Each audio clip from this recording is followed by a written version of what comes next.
Let me get this started again. 3, 2, 1. Welcome back to another episode of Digital Voices with Bo Tiffany. We talk about what's on our hearts, what's on our minds, and we interview interesting people. We all have a story. We all came from somewhere. And it's all a story of personal growth, the tools that we gain along the way that propel us into the endeavors that we take in the future. With that said, my guest today is Francis Warren. Francis has taken his journey and the tools that he's learned to create a pandemic drama podcast called Purgatory. The show is created with actors across the UK without anyone actually interacting because each individual actor is at their own home.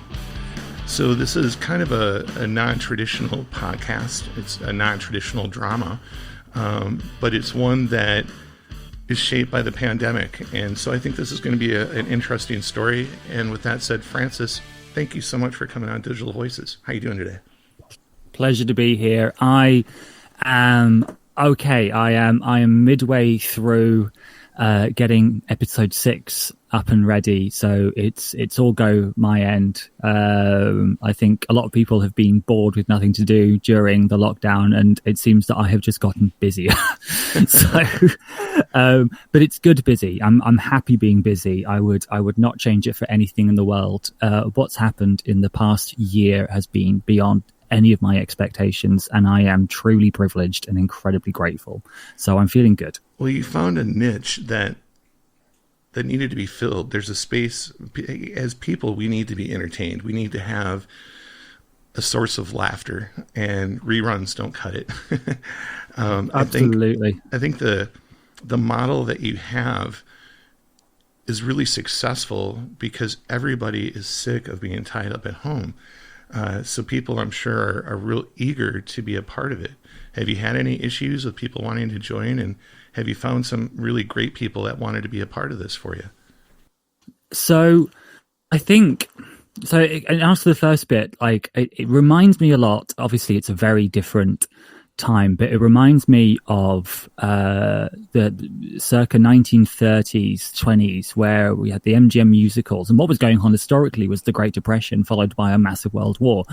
It seems that as a society, when everything is terrible and everyone's feeling rubbish, the one thing we rely on as terms of escapists and happy stories is the arts. And there always seems to be this link with what goes on in a society to what is then produced.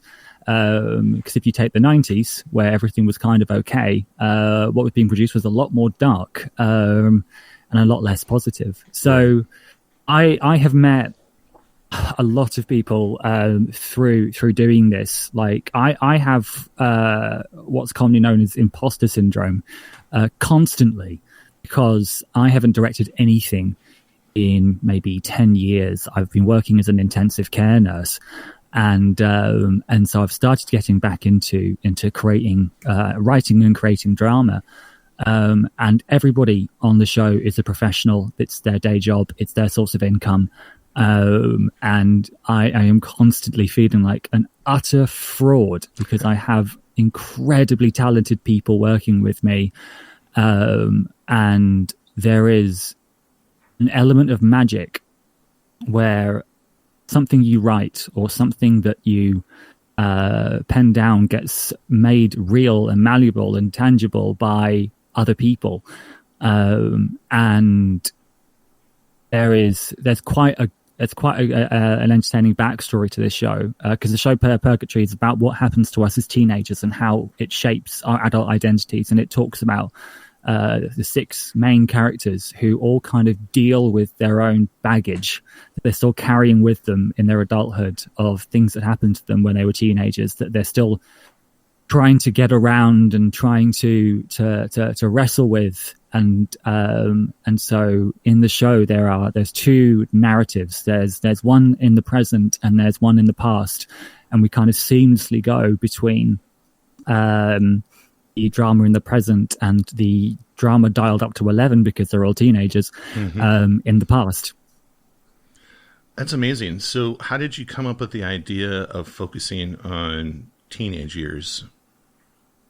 Basically through my own. So I, like a lot of people, didn't have the happiest teenagehood. I always say I wouldn't recommend it on Groupon being a teenager. I've yet to meet somebody who said that their teenage life was absolutely fantastic without any blips at all. When I was, it's about maybe 2001, I was 14 years old and I was being rather horrifically bullied. And didn't have that many friends at all. And then what I did was escape by writing. And I wrote a world in which I wanted to be. Now, when the next thing I say will probably resonate a lot more clearly with an American audience than an English one. But the world I wanted to inhabit when I was that age was Dawson's Creek.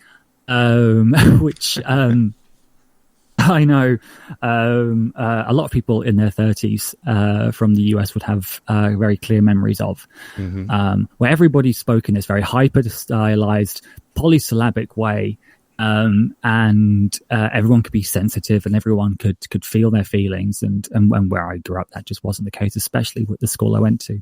So I wrote a script of what I wanted my life to be like as a teenager, and then throughout the years following, I mean, I wrote different things and I did a degree in film and television production, but I kept on rewriting this story. And then the characters grew up with me in the process. You know, they were there with me when I was at A-levels. They were there with me when I was at university. I was rewriting them again when I was trying to shop this script around as a spec script. That's a script where you can show what your writing is like to potential commissioners. And then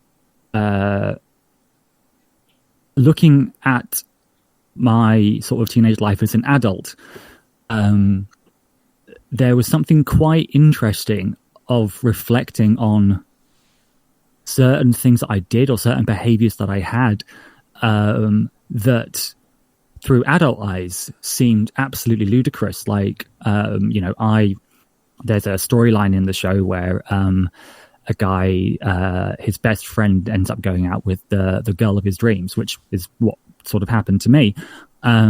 Except when I looked at that through, sensible hindsight adult eyes going, well, just because I found somebody attractive, that didn't mean I had any ownership on them at all. And they were completely free to choose who they'd want to be with.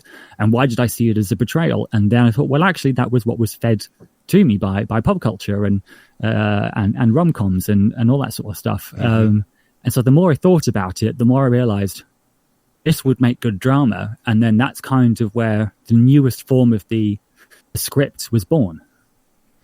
I find that interesting on a couple levels. First of all, bringing you back to how you grew up. I grew up very much the same way. But instead of writing, because I didn't have that quality, I was a reader, and a voracious one at that. And it opened my mind and gave me a world to escape to. So I can appreciate that. The other thing that I find really interesting is how you've taken the angle of looking at it through adult eyes and then developing your script from that. And I think that personalizes it, which that's amazing. So that sounds wonderful.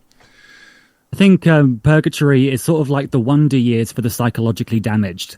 Sure. Like if you're reminiscing, not because you're talking about how great it was, it's all just in group therapy. Sure. With all the things I write, because I was a dyslexic. I am dyslexic still now, but I couldn't read till I was 16. And I had to do all my English kind of work through audiobooks because I couldn't read at all. And I found it easier to write. And I think one of the other things that kind of drew me to talk about sort of writing about an adult reflecting on his teenage self is if you ask anybody to reflect on the teenage self, you are guaranteed to get, something out of them, because it's the time in your life when everything is so full on and everything is so extreme. And like I have philosophical debates with myself whilst writing storylines, and one of them was, would you call teenage love real love? In the same way you equate love in adult relationships. Taking like the idea of like Romeo and Juliet. Well, where was it the greatest love story of all time, or was it just two horny kids who, right? If they didn't kill themselves and it went down a couple of months, well, they might have just gotten bored and gone out with other people, right? So I want to see a parody of that. That would be great. Absolutely. It's just Romeo and Juliet on the sofa, just in complete silence, just communicating in sighs. Like, Romeo can't hang out with his friends anymore. Juliet's put on a bit of weight. None of them have showered in 2 weeks because I don't care anymore. Like it's no one would watch it, and I'd probably lose my career in the process. But it'd be interesting to do. Like, I think I also love the messiness of teenagehood as well, because sort of no problem is ever simplified.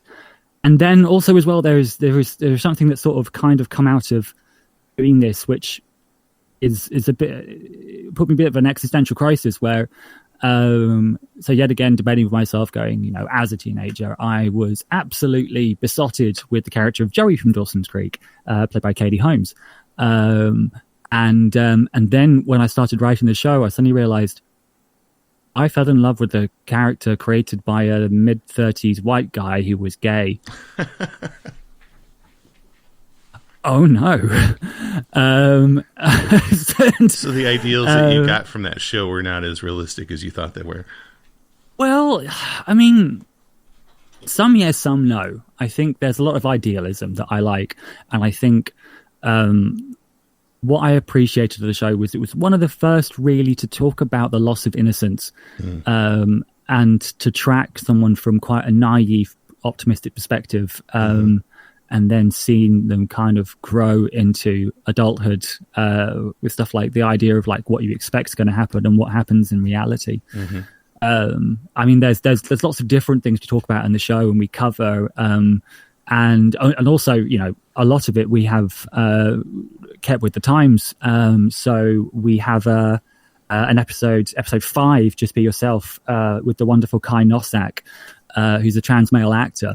And me and Kai work with each other to write a positive, authentic storyline for a trans character. Because we suddenly realized if the show does get popular, there will be teenagers listening to it, and there will be teenagers' body dysphoria and maybe on the stages of transitioning, and it'd be really nice to give them someone that they can relate to as well. Sure, yeah. That's in like a real kick-ass positive way. I think the other thing that makes me kind of want to write the characters is, and I know them so well because they've been around for such a long time, is that they, in my head, are kind of like the cool people I wished I could have hung out with, but was never cool enough to. And they all said, really witty one-liners, and everyone had something to say about everything. And I think that maybe reflects in the show's dialogue. That it's kind of that aspect as well. Yeah. Let me dig a little bit at you just to find out who you are a little bit. Parents, family, large family, small family? Normal sized. I've got a mum, a dad who unfortunately passed away in 2014, and a brother who's older. And I grew up in quite a high achieving household, I guess. So there were standards and expectations of you early on, is what you're saying? Sort of, not necessarily like a negative pressurized way. Oh no, but just that schooling was important, and academics and getting involved in things that are going to nurture you, I think would probably be that would fall in line? Yeah, I mean, both. My see, we were a musical family to kind of start things off with.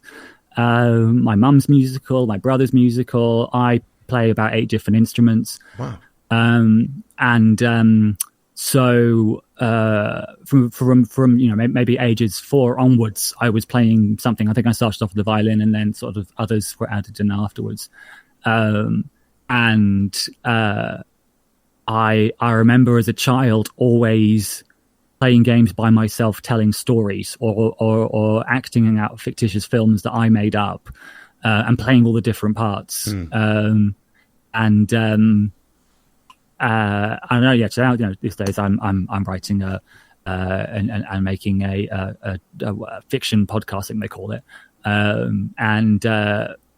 My brother's still carrying on with being musical. He's a DJ. He does a lot of he's a computer scientist by profession, but by hobby he still likes to be creative and musical. And both of us share the similar thing where if we aren't creating or if we aren't making stuff, it's like an itch that we need to scratch. And I know that when I am not writing the show or doing something with the show, that I can get really and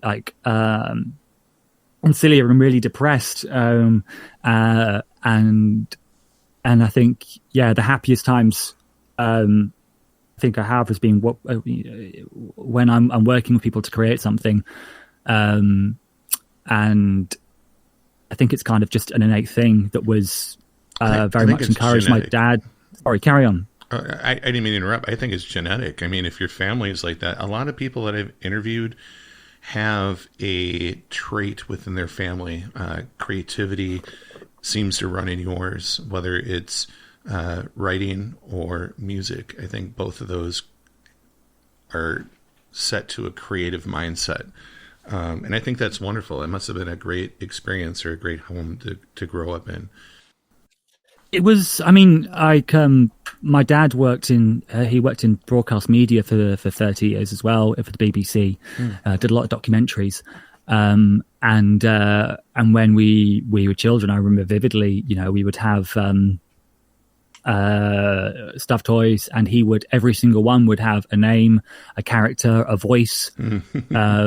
And he would tell stories. I had a blue elephant that he called Twinkleberry Pretty, who thought she was the best opera singer, but actually couldn't sing at all. And every time I'd squeeze her trunk, my dad would put his fingers over his nose to do the voice. There would be things like that. So I guess through osmosis, I must have just absorbed it, and that was something my dad and I would do a lot together. We would. We had very, very similar humor, which is kind of quite surreal and sometimes just a little bit dumb. And we would like to be kind of silly with each other. If there was a tea cozy on the table, it would be on my dad's head within seconds. And I think it's something I try and do in the show as well when I'm directing everybody, because I somehow have managed to get quite a few pro actors who have done everything for absolutely no money at all. No money has gone into production whatsoever, so I try to make the work a bit easier by using that sort of silly humor to kind of keep spirits up. Sure. Especially when we're doing lots and lots of takes and trying to get everything right. But so I guess that I was in the right environment to kind of have a good sort of start, I guess. Yeah. I mean, I've been privileged from day one. Like, there is no way of trying to excuse or disagree. Well, first of all, not all of us take advantage of where we came from. There's a lot of people out there that are proven examples of that. However, everybody has a journey that they go through and how life shapes them. And in your particular circumstance, I'm hearing your story as you tell your background and what you're doing. And it sounds like, this creativity runs in the family. Your family is really supportive of that. The humor, obviously, from your dad. It's an infectious thing within your family. He was in broadcast TV. You're now branching into that as well, just in a different way. What once you got out of your home, and you started school, where did you go to school, or did you take some time off? My school life was that was when the challenges started. That's when I wasn't as privileged as I was outside. I think from kind of the get-go, I was happier playing by myself rather than with other people. Sure. And I struggled to make friends. I think because I had such an overactive imagination that sometimes the line between fantasy and reality would just be crossed quite a lot. And I think other kids, so I grew up in a county called Essex, and I was around quite a lot of tough, ultra-masculine people who just wanted to play soccer. And I'll be like, no, but I've done this 14-part film thing in my head that I want you to be part. It was like, I just wanted to kick a ball. I'm 4 years old. What the living hell, dude? So that became an issue. And then I was, later on in sort of school, I was bullied kind of for the majority in different schools. How did you deal with the bullying? I know some people that used humor to try to make their bullies laugh, and that got them out of a lot of stuff. Was there a tactic that you used? Yeah, kind of. I think one of the first tactics was moving schools. I was labeled a freak, a weirdo, ostracized. There would be like the end of year class review thing, and people would do impressions of me that weren't flattering or with my consent, and the teachers were okay with that.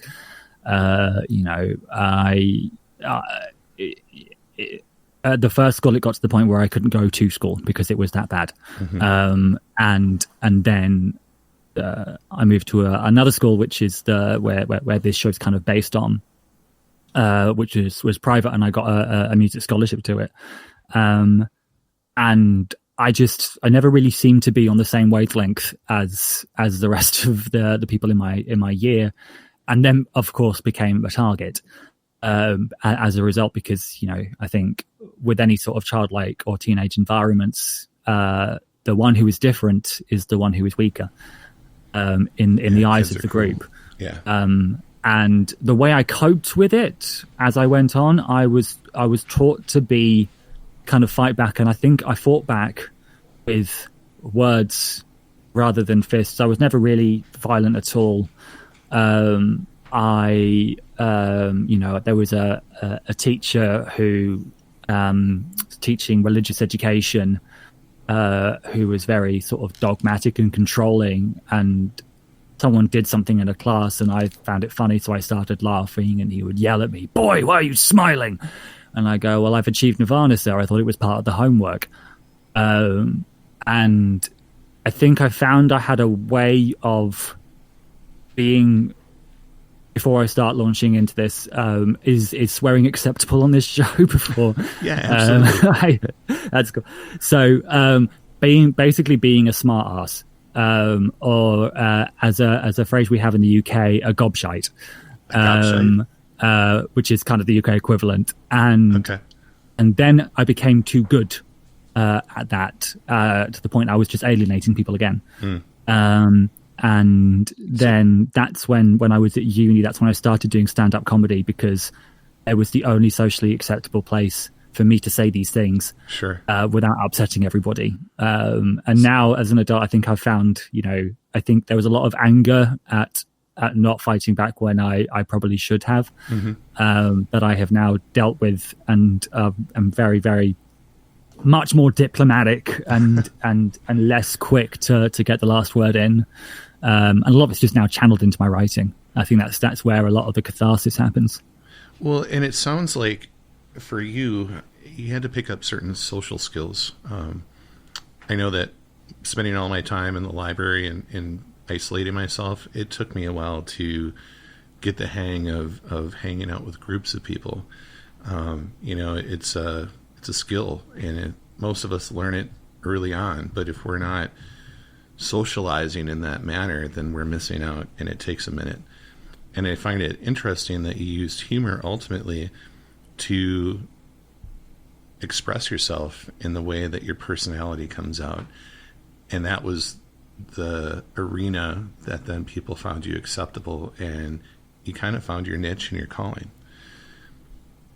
Kind of psychoanalyze I think a little bit, but I think as well, sometimes like fictional people are just so much better than real ones. Like it's there is it's maybe just a completely one-way relationship because one's imaginary, but I think a lot of people, I think that's why some TV shows and films are so popular, because people think of these people as their friends they want to spend time with. That's how 2.5 Men managed to stay on for 19 billion seasons. Like it was because people wanted to hang out with Charlie Sheen. And I think it's true with a lot of sort of episodic fictionalized media, that I always say, we were giving advice to people of creating characters.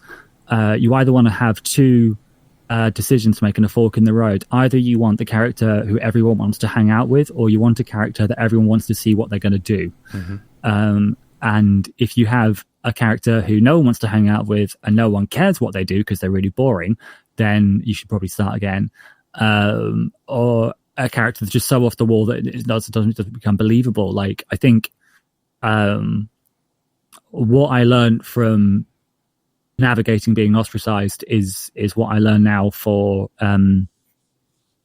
writing characters, because I mean, a big part of what I do is care a lot about stuff that not many people care about, especially with writing and creating. So I can give you an example. So if you have somebody buying an ice cream from a vendor, and you put status into the equation, and the vendor's high status and the buyer's low status, and that ends up being that the vendor ends up ignoring the customer, even though the customer's just throwing piles of money at the vendor, desperately trying to get ice cream, but the vendor thinks he's better and he wants to serve a higher class of person. And if you flip it, then the same thing happens, and you maybe have one action or one event, but all the nuts and bolts and behind the scenes stuff that's going on can completely change how it goes. And that stuff that really fascinates me, because it's kind of to do with like the technical side of writing and creating stuff, but also it's to do with human behavior and psychology, which is something I'm really, really interested in, and exploring it in the show. I mean, me and myself in the class, we chat quite a lot about these subjects whilst we're doing recording, to kind of get to grips with the subject matter a little bit better. And we were recently talking about how when somebody finds somebody else attractive, that when it goes wrong, it's usually because they find the idea of that person attractive, or they've projected what they think that person is onto that person. Yeah. And then when that person isn't what they expected, because they made it all up, they suddenly feel let down and rejected, when actually in reality this person was never like the person they thought they were. Right. And I think that there's a universality in that as well. I think it goes into every sort of type of relationship one can have as adults, and it doesn't just sort of sit in like the cis straight community.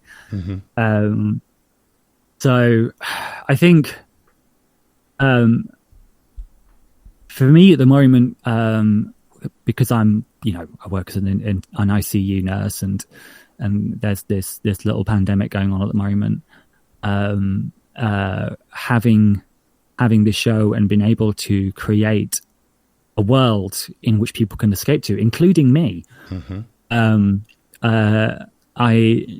hope will kind of ease the stress that some people will be feeling by having an environment to go to where they can safely be a fly on the wall in an intimate situation, and listen. I think also with audio dramas, people usually listen to it on headphones, so you kind of get to them a lot more because suddenly we're inside your head. We're not, you know, on a screen far away or on your phone. We are in your head. We are in your ear. Right. So it becomes very creepy the more you think about it. So I don't. But I think it makes a connection with the audience that is very unlike other mediums. Like if I just did a bog standard web series or tried to pitch it to TV. Yeah, no, I agree. Even like the PBS or whatever the AM stations are that used to run the old classics that were like, I used to enjoy and get lost as I'm taking a long trip listening to those. And I missed that. And having something new that's similar but different it's refreshing. And one thing I wanted to mention is I would imagine that the cast and people that are involved have had a positive mental impact as a result of being involved within this project. I mean, especially during the pandemic when people don't have much to do, they're not feeling like they're contributing as they usually do. Have you found that a lot of the people that are involved in this have had a real positive mental uplift? So I'll tell you a little story. The pandemic has been absolutely brilliant for people casting audio dramas because suddenly we have a lot of actors with nothing to do because everything shut down. Right. So I'll take you back to when I had an idea, when I got the idea for trying to do this independently. So I'd done another show called Last Orders, which was really just for friends and family. It was just to see if I could do it. It was a sitcom, what we called like a live radio sitcom. So you would have a bunch of performers on stage with mics, with the scripts, and then you'd have live sound effects. And it was about a disheveled idiot character called Martin, whose best friend was a 600-year-old pub that was, you know, had a voice and was real. You could only do it in radio. And I did all the voices terribly. I was like, how many accents can I do that sound just enough different from each other that it's passable? And it was I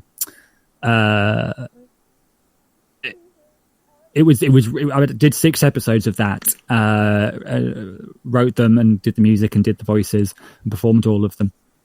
And then I thought, well, the next thing I could try and do would be let's do a script with a cast. And I had the script for Purgatory, kind of collecting dust. So I got it back out and I got in touch with a friend of mine who's an actor, Will Hayes, recently graduated drama school. And he said he was going to get some recording equipment in the next couple of weeks. I was like, well, there's 5 characters at the moment. That's okay. So we've got maybe one cast that I can maybe do another one. Maybe we'll know somebody and then maybe we can kind of just about get 5 people. So I thought there's a free casting website called mandy.com. And I put some feelers out there on just to see if anybody was interested, and then realized I had to rewrite a lot of the script because the characters were really unlikable at this point, and I had to really gut it and make it kind of nice again. But I thought, well, I'm waiting for this guy for recording equipment, and I'm waiting for him to tell people, and so there isn't really any rush at all. And then I got an email from Andy about a week later saying that I think 55 people showed interest in auditioning. And I was like, well, better write the script then. And then out of those 50, 35 then auditioned for a second round with monologues that I'd written for each character. And then out of those 35, I then casted 6. I then created a new character, Alexia, so that Charlotte Cottrell could come on the show. And then, so I'd gone from having somebody who maybe could do it once his recording equipment arrived to I'm working with people who have extensive IMDb pages, and I haven't written the script. And so thus coined the phrase that I say at the start of each episode when we go into recording, going, I've no idea what I'm doing. Let's go. And so what kind of happened as a result, sort of, we were talking about it in before New Year, in the show's helped all of us, not just me. And it's this happy little family. We call it the fun thing we do in between paid work. Mm-hmm. And can't tell you how great it is to be in a room where the sole purpose is to make everybody laugh, mm-hmm. And entertain everybody.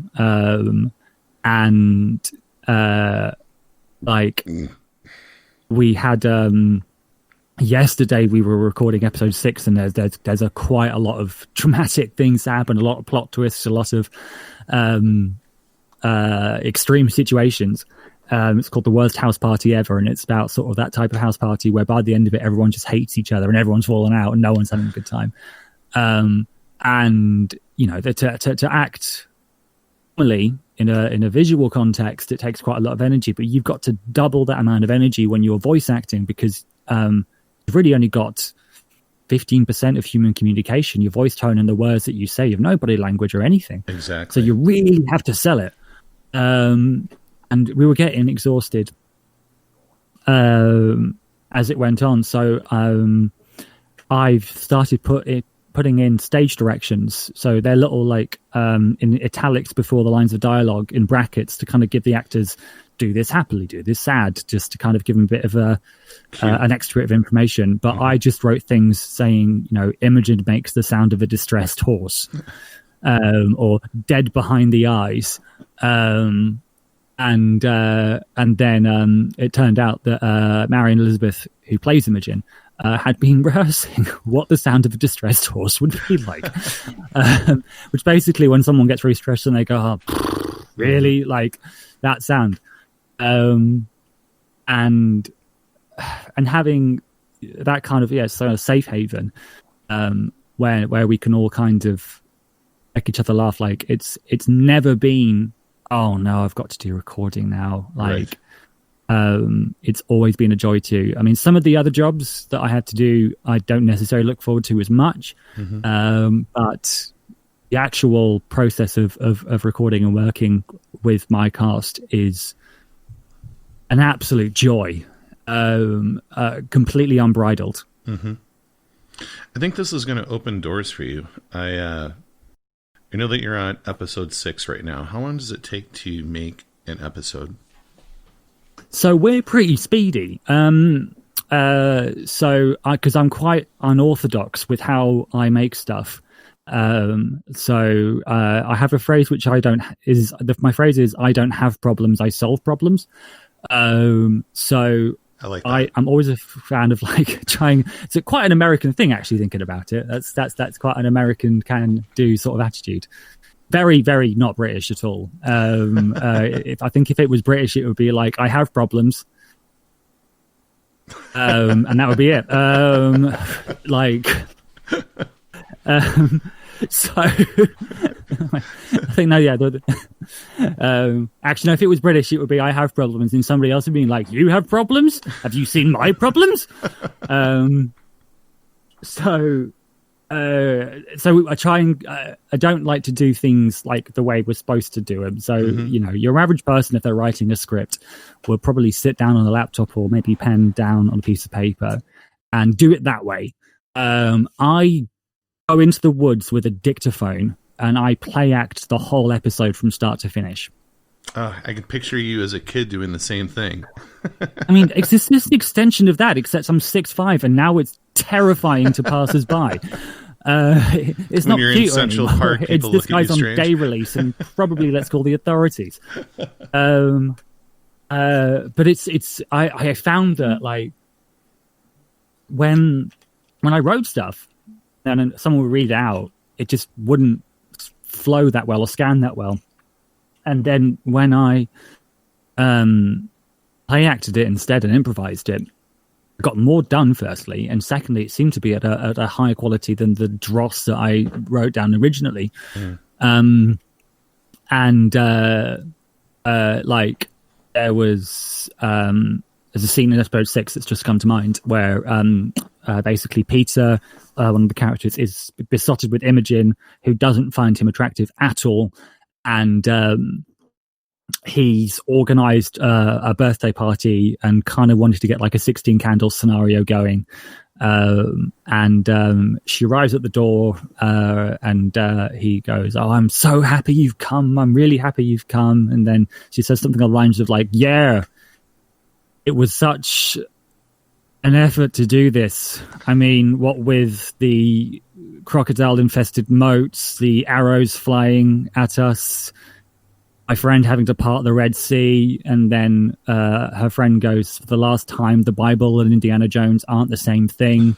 And then somebody else in the scene goes, "Jesus Christ," with a cowboy hat and a whip. And like, I know that if I was writing that down, I wouldn't make those connections. But then how my brain works is I'll say something and then the funny thing will appear, and like in 99% of all my interactions, that is totally the wrong thing to say. Like I wouldn't say it to a patient or, or a colleague. But in the confines of the show, it works okay. And I think if you have any sort of listeners who are writers and have writer's block, honestly, get out the house. I mean, don't get out the house at the moment. It was lockdown, stay in the house. But sure. When it's all right to do so, right, get out the house. Find an area of nature where there aren't that many people around, and use your phone, or if you've got a dictaphone, use that. It doesn't need to be good quality, and just start talking. And honestly, it's been one of the things that's kept the speed of the show going. The most kind of work intensive bits, because we've got pre-production, and then post-production, and so pre-production will be before I write the story. I will usually, each story has an idea or a theme around it. So episode 1 is about this. Everyone's gone to this school reunion, but no one wants to go, but they're all going to support each other, even though no one wants to go to begin with. A very misery loves company thing. And then this school reunion sparks off all these kind of past wounds that are, all the plasters are ripped off. Episode 2 is called The Nice Guy Delusion. And it's how some straight men think that niceness is a bartering method, and they expect stuff in return for being nice. Episode 3 is called The Bad Joke, and it's about the not hot button topic about offensiveness in comedy and what people can make jokes about, because that's something that everybody agrees on, and doesn't cause debate whatsoever.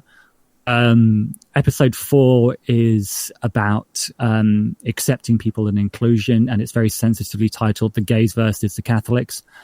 5 is our trans storyline, Just Be Yourself, and 6 is the worst house party ever, and that's about this kind of horrible sort of social occasion. And when I have the theme, I'll go sort of online and watch lots of sort of opinion YouTube channels or TV shows, and or talk to friends, or sometimes try my best to sort of go back to how I was as a teenager and sort of start from there.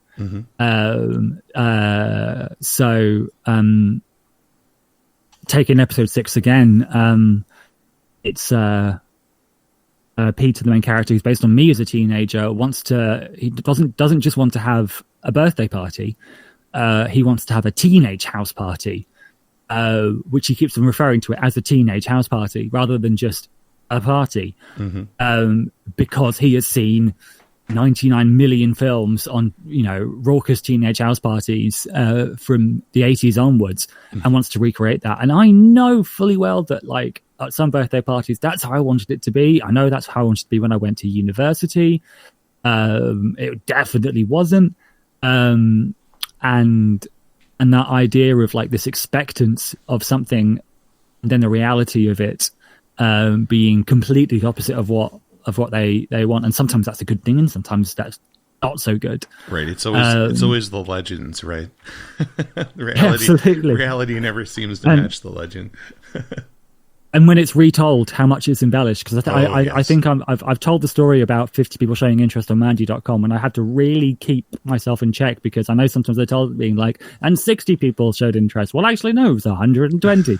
7 countries showed interest in my show. So that brings up a good point. So you're on episode 6, and I'm sorry if I'm interrupting. Yeah. How much traction, how much attention has this drawn so far for you? I think that we're one download short of 500. Okay. Well, so you're just getting some traction. Yeah, it's been released since December last year, so it's been about a month and a half, and we got about 500. Well, just about 500 downloads. Okay. Well, and you're just starting out. That's still great. I think from what you're describing, I'm hoping that a lot of my listeners are going to check in. I will have a link in the description so that you can find Purgatory's podcast. Let me ask you another question. So this originally started from a script that you kind of had to read, kind of had to gut and remake. How many episodes can you get out of the script that you're working with? So I've written 6, currently writing 7, titled Misogynist the Musical. We are aiming to do 12 per season, and we are aiming to do more than one season. We are aiming big. I think go big or go home is what I'm thinking at the moment. So I just want to say I think this is such a great idea. Like I literally, when I'm done, I'm going to be checking these out because it sounds amazing, and the idea is impeccable, especially there's quite a common thing for people who listen to it for the first time. It'd be interesting to see if you have the same experience. So because you're so articulate, and I can only imagine the way that you write just from talking to you. It's been a pleasure just having the last close to an hour with you. Oh no, it's fine. I mean, I rabbit on for England. Like I love the sound of my own voice and that little dulcet tone, so I can do this forever. No, I'm just saying that you come across very elegantly and smart, and something that I would want to hear. Some people can drone on, and you kind of turn off your hearing after a while. For you, you are very articulate and elegant in how you say things, and I can only imagine that bleeds over into your writing. So I hope it does. I mean, I know that friends of mine who've listened to it have played it in the background or played it on their phone whilst they're at work, and then they've literally had to leave where they are, and then they have to put headphones on and lie down for half an hour and listen to it all, because they kind of there's quite a lot in that I put in so you can re-listen and get some inside jokes, some kind of low-key stuff. I think, I mean, it's a very British thing. I would never like to say that, I'm a good writer or I'm smart, because those things would make me gag if I said that. However, I can say that I am really enthusiastic about writing and about directing, and I feel there is this kind of metaphysical light that switches on when I'm talking about writing the show or doing it. And it's a discipline. I mean, like yourself with podcasting. Mm-hmm. If you want to sit in an enclosed environment talking into thin air to somebody else for long periods of time, you best like it. Otherwise, you are going to struggle quite a lot. Right. And what I'm feeling that I'm kind of part of as a community, there is bear in mind, my show is not the only one at the moment that is being done. There is a jaw-droppingly good podcast called Wooden Overcoats about 2 rival funeral parlours in a small village on an island out of the UK. There is Audible have released a blockbuster audio drama of Enter Sandman. Sandman, sorry, not the Metallica song. Jesus. By Neil Gaiman. And James McAvoy is in there, and Kat Dennings is, and it's fabulous. There's one called Hidden Island, which is kind of the likes of Father Ted, but done like a mockumentary style about sort of west coast of Ireland. We are now experiencing, as Neil Gaiman put it himself, we are experiencing the golden age of audio drama, because that's all we can really do at the moment and will be doing for the foreseeable future, and until it becomes safe to make a visual medium again. My strong suit is dialogue, and so I'm very suited to audio drama because that is primarily the focus. And also you're communicating to somebody who's basically blind. So you have to paint the picture. So, it's not just the words that the actors say. There is the sound effects that go on in the background. There's the music, which kind of guides you on what the tone should be.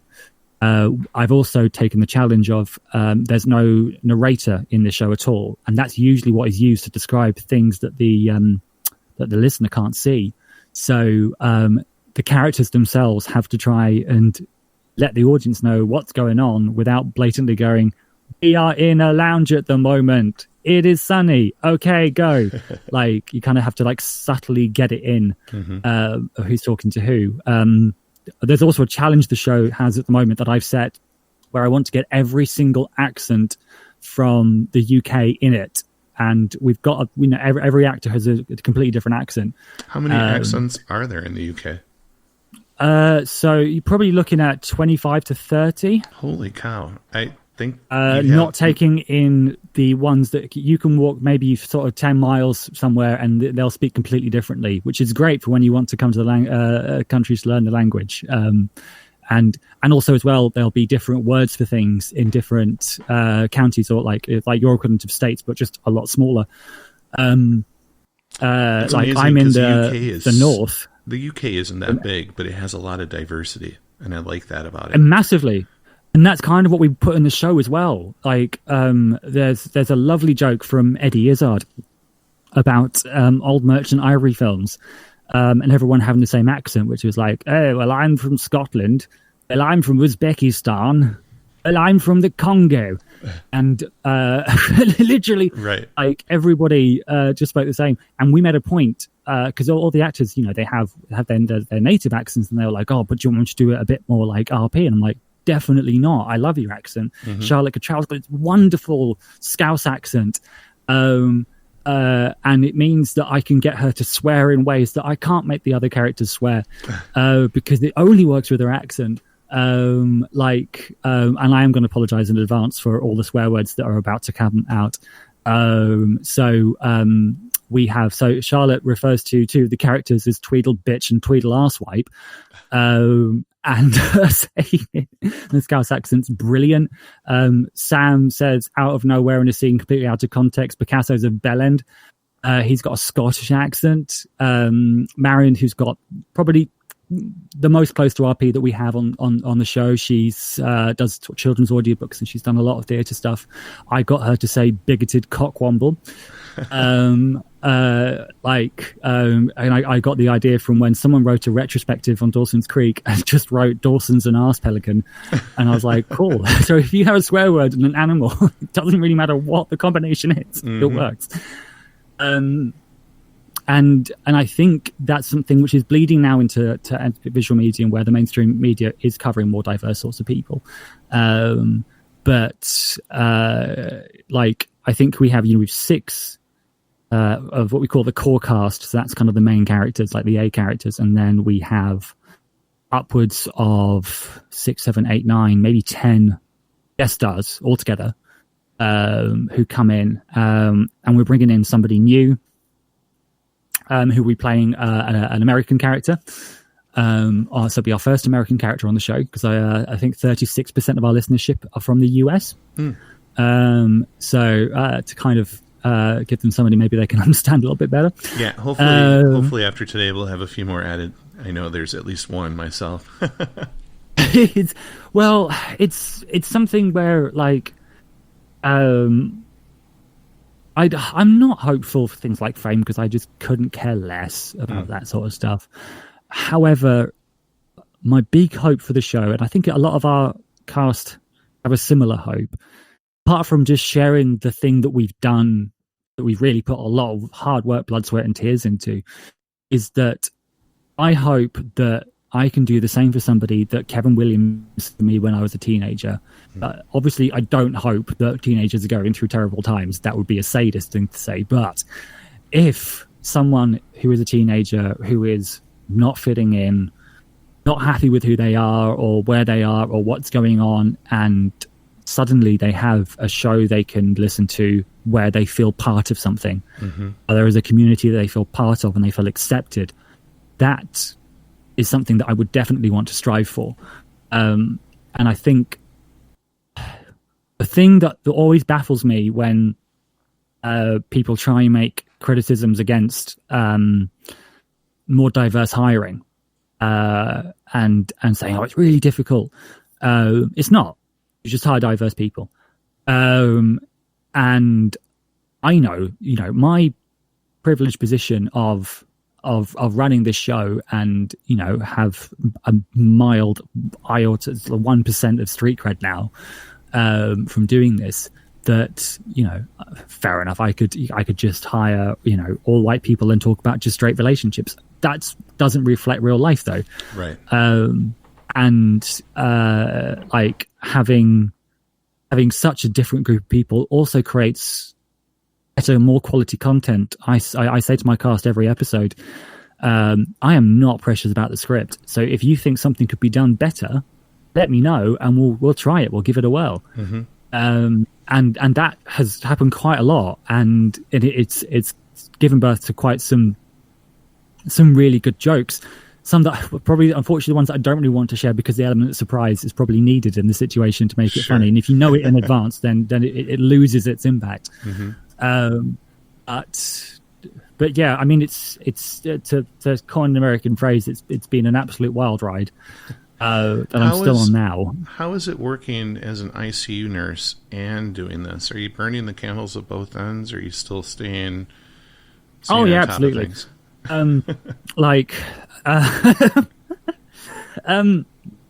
I mean, obviously, there's not much I can talk about with my professional job because of the a nurse says something, it can get misconstrued. Understood. And then something bad happens as a result. But I think if I didn't have the show to do, I would lose a lot of my sanity. I'd have nothing to sort of contrast it against. And to be honest, I think if people out there are umming and erring about, oh, I've got this idea to do this thing, maybe do it as a radio drama, but it's just so much work. And yeah, it is, absolutely. You can't deny the fact it's a lot of work. Anything that is good and anything that has a good return requires hard work to begin with. Right. What I find is that if you are enjoying it, it's not hard work. Right. You can just do it. And I think there's a wonderful quote by a writer called Keith Johnson, who did a book called Impro, which is like the Bible for any improv comedian. And what he says in it is that the biggest mistake we make when we grow up is how we play. Because adults always want to have one perfect turn and children just want to have as many turns as possible. I love it. And I love that because and it works so well when you're creating something because you can have somebody writing something and then they go, oh, this is terrible, and throw it out and never look at it again. Like the first drafts of my scripts are shit. I mean, and I know they are, and I completely accept that. And then, but I know I've written something and I can work on it, and I can come back to it and I can redraft it and I could show it to people and they can get their feedback, and then it can be made better. Like the only thing I would say to never write about is like your breakup where you make yourself the victim and the person you broke up with the perpetrator, because like no one wants to watch that shit. Just see a therapist. Or write it but just never release it. You just said something right there. So you said write it but don't release it. For you, writing became therapeutic and helped heal you to a certain extent and help with what you were going through. But the ironic part is what healed you is now spreading and healing others. And so when you I mean, in theory, as long as they enjoy it, they might just listen to 10 seconds go, fuck this. Well, but look at the actors, you know, so even if, let's say it doesn't go anywhere, the people that are involved, they've that is true, come out of this with positives across the board. And I can't help but prophesy that this is going to start going places for you. You just started this, but it's such a great idea, and what you're doing with it is all of the things that make you you ever since you were little are coming into fruition, and they've given you the tools to do what you're doing now. And that's what my podcast is all about. And I find that fascinating and amazing. And your story to me it's one of the best ones I've had so far on my show, and this is my second season. Oh, your check's in the post. You know, I want to wrap this up, but I want to invite you to come on again once things are down the road. Either you finish this season, things are starting. When I've had my hysterical breakdown, exactly, from too much after your vacation, it would be me wrapped up in a paper bag. Sorry. But I think it would be great to come back and revisit this with you and see how absolutely. this journey is panned out for you. I mean, this is my first ever interview ever, and I would have never pictured me doing an interview with anybody, because I would have never thought anybody would thought this would have been interesting to talk to me about to begin with. So I am heartily grateful that you reached out. And it was a pleasure. I'm actually honored to be your first one. Did you have an enjoyable time? How was it for your first time? I mean, I got to talk about myself for an hour, so that's always brilliant. Like, my job's my favorite easy. Thing. Francis, I am going to plug all of your links. Anything that you want to say or share before we end this cast today? I would say the show is free. It is free to listen to. It is on Spotify. It is on iTunes. We have a Twitter page. We have a Facebook page, which I think you said will be in the description. Mm-hmm. It is our gift to you, the listener, is all I can say. And hopefully it is a gift you enjoy, and it's a gift that means something and resonates. And if it's not, that's fine too. But